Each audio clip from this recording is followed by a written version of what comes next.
Marami po sa ating mga kabataan na adik sa computer games sa internet. Pero may ilan na tila ibang laro ang pinagkakabalahan. Yan po ang binigay na impormasyon ng isang informante sa mga operatiba ng NBI sa Central Luzon. 3 bahay po ang ginagawang cybersex den ng mga minor de edad. Ang mga suspect, mismong magulang at kamag-anak ng mga biktima.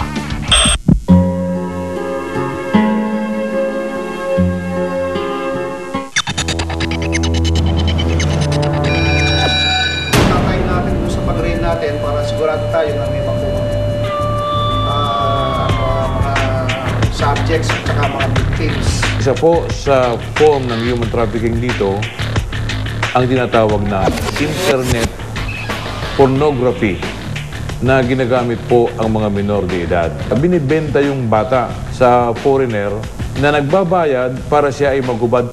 At napag-alaman po namin na tumatanggap po sila hindi lang ng credit card, ay tumatanggap po sila ng cash through money transfer.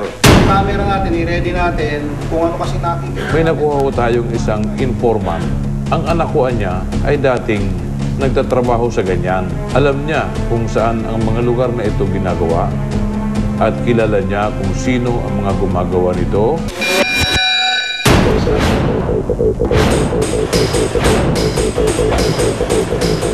Matapos po ng matagalan na surveillance, kami po ay nakahanda na magsagawa ng operasyon. So, nang makakuha po kami ng search warrant, ang aming next ay yun ang entrapment.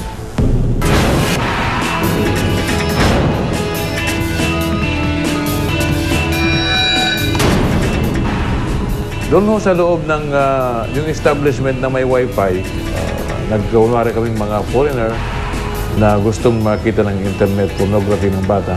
Na-contact namin yung 2 bahay. Kaya nang mag-operate tayo, hinihintay natin na naroon yung bata. Nang masiguro natin na naroon yung bata, saka tayo nag-strike.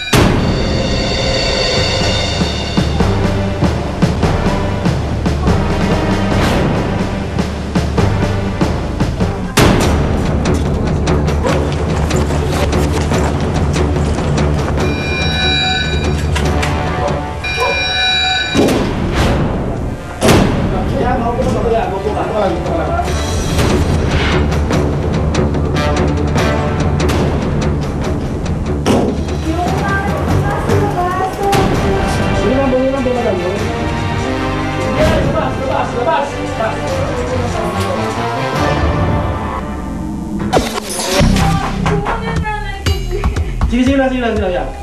Ilan taon ka na? 17. Ang suspect po doon sa unang bahay ay nanay at ang ginagamit niya po ay yung kanyang anak na 17 years old.